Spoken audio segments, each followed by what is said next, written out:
প্রিয় ছাত্রছাত্রীরা, আজ আমি তোমাদের কাছে ক্লাস 8-এর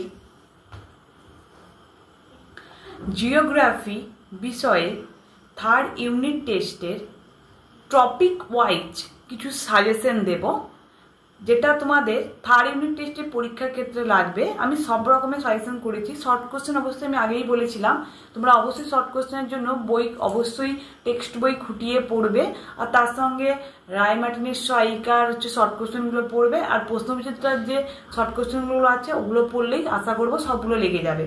আমি যে 5 নম্বরের কোশ্চেন আর সাথে 2-3 নম্বরের কোশ্চেন আর পার্থক্য লেখো, টিকা লেখো, কিছু সাজেশন করে দিয়েছি। এখান থেকে তোমাদের অবশ্যই যদি তোমরা যদি তৈরি করে যাও পরীক্ষায়, ভালো করে মুখস্থ করে যেতে পারো, আমি 100-এর মধ্যে 100% বলছি অবশ্যই লাগবে তোমাদের পরীক্ষা। জিওগ্রাফিতে কিন্তু অবশ্যই ভালো হবে যদি তোমরা আমার এই সাজেশনগুলো অবশ্যই ফলো করে যাও। আমি সাজেশনগুলো একবার পড়ে তোমাদেরকে শুনিয়ে দেব। একের দাগে দেখো আছে, নিচের প্রশ্নগুলো উত্তর দাও। এই যে প্রশ্নগুলো এগুলো কিন্তু 5 নম্বরের, ঠিক আছে? প্রত্যেকটা টপিক ওয়াইজ আছে, ঠিক আছে? প্রত্যেকটা চ্যাপ্টার থেকেই কোশ্চেন কিন্তু আছে, যে চ্যাপ্টারগুলো কিন্তু আমাদের থার্ড ইউনিট টেস্টে পরীক্ষায় আসবে। একে আছে পৃথিবীর অন্তর্ভাগ সম্পর্কে কিভাবে তথ্য সংগ্রহ করা যায়। 2-এর দাগের আছে পাত সঞ্চালনের কারণগুলি লেখো। 3-এর দাগের আছে সক্রিয়তার ভিত্তিতে আগ্নেয়গিরি কয় ধরনের, প্রত্যেকটি প্রকারের সংজ্ঞা সহ উদাহরণ দাও। 4-এর দাগ প্রশান্ত মহাসাগরীয় আগ্নেয় মেঘলা টিকা লেখো। 5-এর দাগের ভূমিকম্পের কারণগুলি সংক্ষেপে লেখো। 6-এর দাগের ভূমিকম্পের ফলাফল আলোচনা করো।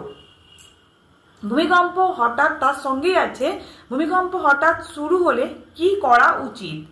7-এর দাগের চিত্রসহ শিলাচক্রের একটি সংক্ষিপ্ত বিবরণ দাও। 8-এর দাগের মানুষের জীবনে শিলার গুরুত্ব লেখো। টিকা লেখো জীবাশ্ম। 9-এর দাগের ভূমিরূপের ওপর শিলার প্রভাব লেখো। শিলা থেকে কিভাবে মাটির সৃষ্টি হয়।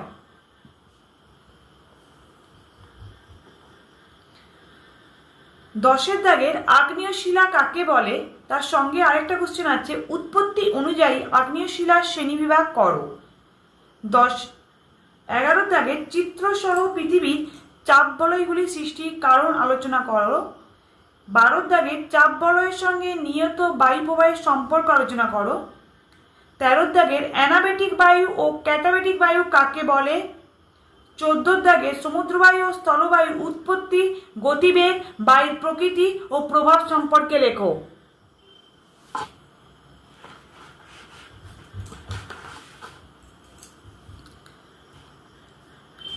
15-এর দাগে নিরক্ষীয় নিম্নচাপ বলয়ের সৃষ্টির কারণ ব্যাখ্যা করো। তার সঙ্গে আরেকটা কোশ্চেন আছে, সমচাপ রেখা কাকে বলে, এর বৈশিষ্ট্য লেখো।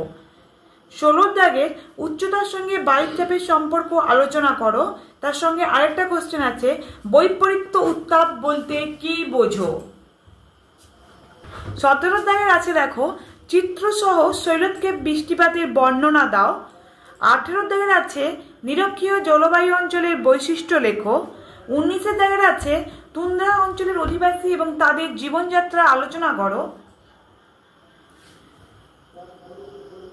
20-এর দাগের আছে ক্রান্তীয় মৌসুমী জলবায়ুর অবস্থান ও প্রধান বৈশিষ্ট্যগুলি কি কি আলোচনা করো। 21-এর দাগের কোশ্চেন, পরিবেশ অবনমনের কারণ ও ফলাফল আলোচনা করো। 22-এর দাগের পরিবেশ অবনমনের নিয়ন্ত্রণের উপায়গুলি লেখো। 23-এর দাগের উত্তর আমেরিকার হ্রদ অঞ্চলের শিল্পোন্নতির কারণগুলি লেখো। 24-এর দাগে শিকাগোকে পৃথিবীর কসাইখানা বলা হয়, কারণ ব্যাখ্যা করো। তার সঙ্গে আরেকটা কোশ্চেন আছে, হ্রদ অঞ্চলে পশুপালন উন্নত কেন। 25-এর দাগের কানাডিয়ান সিল্ট অঞ্চল কাষ্ঠ ও কাগজ শিল্পে উন্নত কেন। 26-এর দাগের কানাডা সিল্ট অঞ্চল খনিজ সম্পদে সমৃদ্ধ, ব্যাখ্যা করো।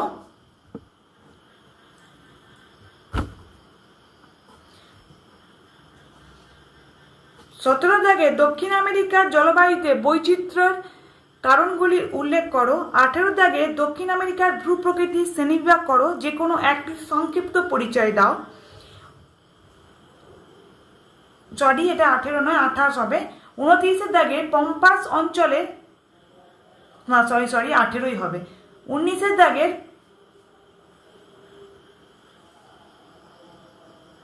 না সরি, এটা আমার একটু ভুল বলা হয়েছে। পরের কোশ্চেনটা দেখো, পম্পাস অঞ্চলের জলবায়ু, স্বাভাবিক উদ্ভিদ ও মৃত্তিকার বর্ণনা দাও। তার পরের কোশ্চেন, অস্ট্রেলিয়ার ভূপ্রাকৃতিক বৈশিষ্ট্য অনুসারে অস্ট্রেলিয়াকে কয় ভাগে ভাগ করা যায় ও কি কি? যে কোনো দুটি ভাগ সম্পর্কে আলোচনা করো। তার পরের কোশ্চেন দেখো, নিউজিল্যান্ডের ভূপ্রকৃতির সংক্ষেপে আলোচনা করো। তারপরে কোশ্চেন, মারে ডার্লিং অববাহিকার নদ নদী সম্বন্ধে লেখো। তারপরে কোশ্চেন, মারে ডার্লিং অববাহিকার কৃষিকাজ ও পশুপালন সম্পর্কে লেখো। তারপরে কোশ্চেন, মারে ডার্লিং অববাহিকার কৃষিতে ও পশুপালনে উন্নতির কারণগুলি আলোচনা করো। এগুলো মোট বড় কোশ্চেন আছে, সবগুলোই 5 নম্বরের। অবশ্যই তোমরা কিন্তু মুখস্থ করে যাবে।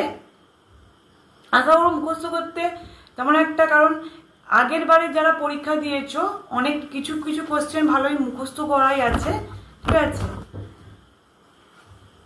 অবশ্যই তোমরা কিন্তু এগুলো মুখস্থ করবে। তারপরে দেখো, আমি পার্থক্য লেখো কিছু ইম্পর্টেন্ট লিখে দিয়েছি। একে আছে ভূত্বক ও কেন্দ্রমণ্ডল, 2 দাগ ম্যাগমা ও লাভা, 3 দাগে আছে বিনাশকারী পাতসীমানা ও গঠনকারী পাতসীমানা, 4 দাগের আ লাভা ও পা হো লাভা, 5 দাগের পি তরঙ্গ ও এস তরঙ্গের পার্থক্য, 6 দাগের আগ্নেয় শিলা ও পাললিক শিলা, 7 দাগের নিঃসারী শিলা ও উদ্বেদী শিলা, 8 দাগের ঘূর্ণবাদ ও প্রতিভ ঘূর্ণবাদ, 9 দাগের সমুদ্রবায়ু ও স্থলবায়ু, 10 দাগের আয়নবায়ু ও পশ্চিমা বায়ু, 11 দাগের অ্যানাবেটিক বায়ু ও ক্যাটাবেটিক বায়ু, 12 দাগের ঘনীভবন ও অধঃক্ষেপণ, 13 দাগের পরিচলন ও শৈলক্ষেপ বৃষ্টিপাত, 14 দাগের মৌসুমী জলবায়ু ও ভূমধ্যসাগরীয় জলবায়ু, 15 দাগের পার্কল্যান্ড সাভানা ও ডাউন তৃণভূমি। এগুলো মোট এতগুলো পার্থক্য আছে, অবশ্যই তোমরা একবার দেখে যাবে। তারপর দেখো টিকা লেখা আছে অ্যাস্টেনোস্ফিয়ার, তারপরে আছে ভূতাপ শক্তি, তারপর আছে রিক্টার স্কেল, তারপর আছে সুনামি, তারপরের কোশ্চেন সিসমোগ্রাফ, তারপরের দাগ নাম্বার অশ্ব অক্ষাংশ, 6 দাগের আছে ফেরেলের সূত্র, বর্গের আইটিসি জেট, তারপরের দাগ নাম্বারে 22 ব্যালেটের সূত্র, তারপরের কোশ্চেন কোরিওলিস বল, তারপরের কোশ্চেন নিরক্ষীয় শান্ত বলয়, তারপরের কোশ্চেন আপেক্ষিক আর্দ্রতা, তারপরের কোশ্চেন বৃষ্টিচ্ছায়ী অঞ্চল, তারপরে কোশ্চেন সমবর্ষণ রেখা, তারপরের কোশ্চেন টিউবিক, তারপরে কোশ্চেন কায়াক, তারপরে আছে নিশীথ সূর্যের দেশ, তারপরে আছে মেরুপ্রভা, তারপরে আছে ক্যানোপি, তারপরে আছে ইগলু, তারপরে কোশ্চেন আর্সেনিক দূষণ, তারপরে আছে ভোপাল গ্যাস দুর্ঘটনা, তারপরে আছে গ্রিন বেঞ্চ, তারপরে আছে বসুন্ধরা সম্মেলন, তারপরে কোশ্চেন মিনামাটা বিপর্যয়, তারপরে কোশ্চেন গ্র্যান্ড ক্যানিয়ন, তারপরে কোশ্চেন ঝুম চাষ, তারপরে কোশ্চেন গ্রেট ব্যারিয়ার রিফ, তারপরে কোশ্চেন আর্টেজিও কূপ, তারপরে কোশ্চেন মারে ডার্লিং নদী, তারপরে কোশ্চেন ডাউন্স তৃণভূমি। এরপরে দেখো আমি 3 নাম্বার বা 2 নম্বরের কোশ্চেনগুলো একটু আলোচনা করে দেব। একে আছে দেখো, ভূমধ্যসাগরীয় জলবায়ু অঞ্চলকে পৃথিবীর ফলের ঝুড়ি বলা হয় কেন? 2 দাগে নিরক্ষীয় বৃষ্টি অরণ্যকে পৃথিবীর ফুসফুস বলা হয় কেন?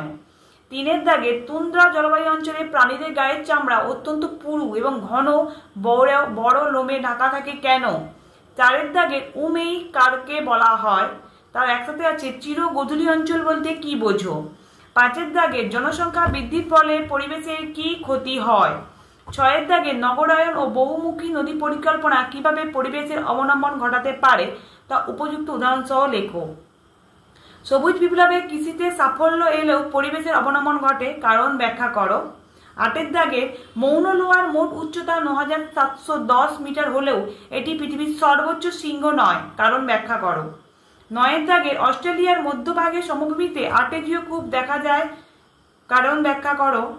10 দাগের পার্কল্যান্ড সাভানা কি, তার সঙ্গে আছে অস্ট্রেলেশিয়া কাকে বলে? 11 দাগের ক্যান্টারবেরি সমভূমি কি? 12 দাগের আছে জ্যাকস কি? মেরুবায়ু শীতল হয় কেন? 13 দাগের আছে কাকে কেন রূপস শহর বলা হয়? 14 দাগের আছে পঞ্চহ্রদ বলতে কি বোঝো? 15 দাগের আছে হিমালয় পার্বত্য অঞ্চল অত্যাধিক ভূমিকম্প প্রবণ কেন? 16 দাগের আছে আগ্নেয় শিলাতে জীবাশ্ম দেখা যায় না কেন? কারণ ব্যাখ্যা করো। 17 দাগের আছে পাললিক শিলায় জীবাশ্ম দেখা যায়, কারণ ব্যাখ্যা করো। 18 দাগের আছে ক্রান্তীয় অঞ্চলের মহাদেশের পশ্চিম দিকে পৃথিবীর অধিকাংশ মরুভূমির সৃষ্টি হয়েছে কেন?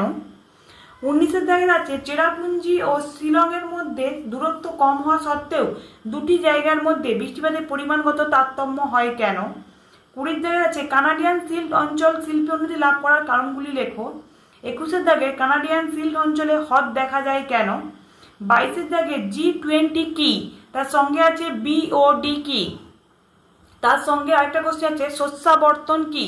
তার সঙ্গে আরেকটা কোশ্চেন আছে WHO কি? ও কি? ঠিক আছে, এই মোট তোমাদেরকে আমি বলে দিলাম। এটা ক্লাস 8-এর ভূগোলের সাজেশন। অবশ্যই তোমরা কিন্তু এগুলো সুন্দর তৈরি করে যাবে।